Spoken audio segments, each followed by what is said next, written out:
आप देख रहे हैं VHVC न्यूज।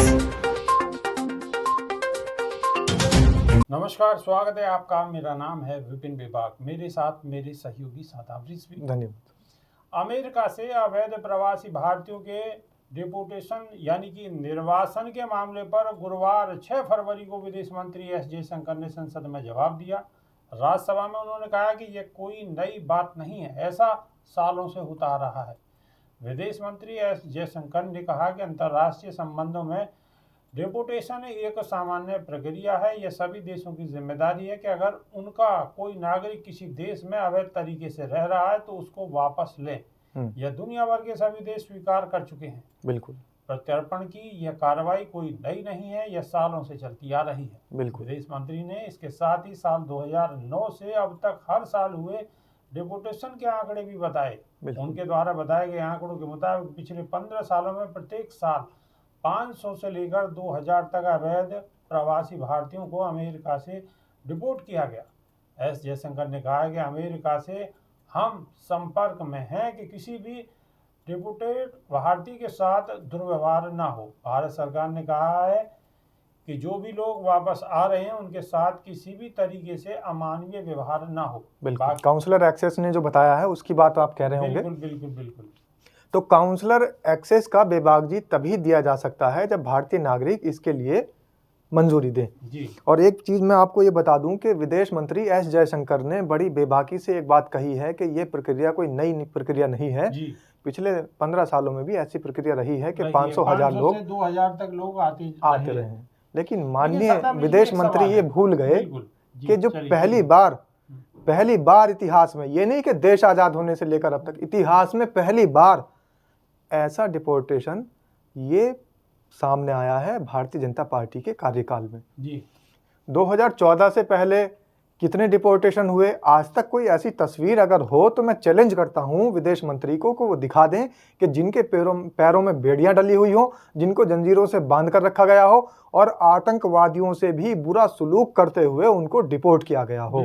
दूसरी, अपनी ही बात में खुद वो फंस रहे हैं विदेश मंत्री एस जयशंकर। वो कह रहे हैं कि जब ये इस तरीके के अवैध प्रवासी कहीं रहते हैं किसी देश के अंदर तो उनको वहां से वापस लाने की जिम्मेदारी और ये काम हमारे देश का होता है। तो फिर हमारे देश ने ये काम क्यों नहीं किया? अब हमारे देश का जो काम था कि जो वहां पर प्रवासी रह रहे थे, जो वहां पर डिपोर्टेशन हो रही थी, ये अपना कदम बढ़ाते, वहां की एम्बेसी से बात करते, वहां के विदेश मंत्री से बात करते और बात करने के बाद उनको आराम से यहाँ पर वापस लेकर आते। और अगर कोई कानून के दायरे में ऐसी सजा का प्रावधान है कि वो सजा के हकदार हैं तो हमारे देश में सजा के भागीदार होने चाहिए थे। पहली बात तो इस तरीके की डिपोर्टेशन में सजा का कोई प्रावधान नहीं है और जिस तरीके की अमानवीय घटना उनके साथ हुई है और अमानवीय कृत्य हुआ है तो इंटरनेशनल ह्यूमन राइट्स कमीशन को भी इस पर ध्यान देना होगा कि आखिर मानव अधिकारों का किस तरीके से हनन हुआ।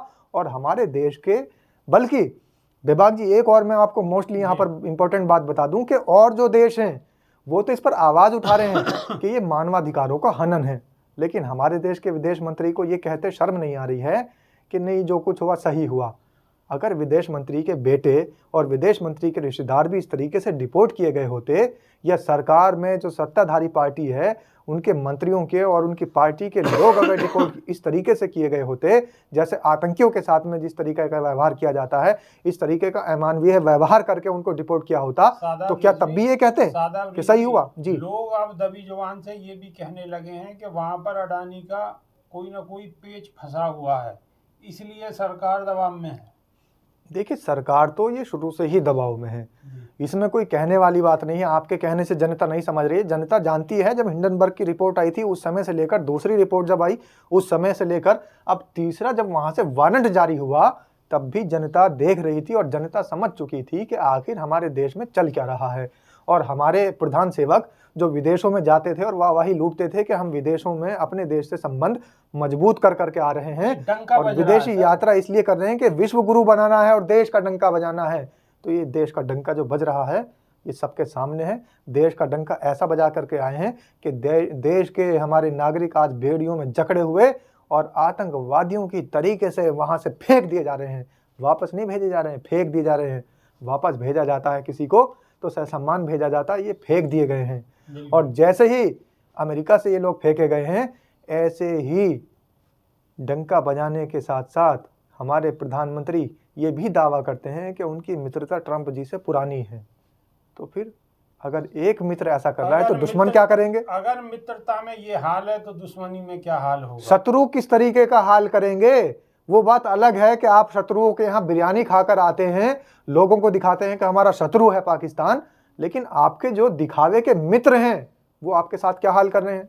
तो अगर मित्रों का ये हाल है तो शत्रुओं का क्या हाल होगा? इस देश के अंदर अब ये सवाल उठ जाना चाहिए, और ये सवाल उठ रहा है कि देश सुरक्षित हाथों में कतई नहीं है। देश सुरक्षित हाथों में बिल्कुल नहीं है, क्योंकि जो भारतीयों के साथ अमानवीय कृत्य किया गया है वो शर्मिंदगी भरा कदम है। आप इस कदम को कैसे मानते हैं? कमेंट के माध्यम से अवश्य बताइएगा, हम इंतज़ार करेंगे। अभी के लिए सिर्फ इतना ही, नई वीडियो में फिर रूबरू होंगे। बहुत बहुत धन्यवाद, नमस्कार। धन्यवाद। रोज की ताज़ा खबरें सुनने के लिए सब्सक्राइब करें BHPC न्यूज चैनल। साथ ही रोज के नोटिफिकेशन जानने के लिए दबाएं बेल आइकन। साथ ही हमें अपनी राय देने के लिए हमारी वीडियो पर कमेंट करके बताएं और वीडियोस को लाइक और शेयर करना बिल्कुल ना भूलें।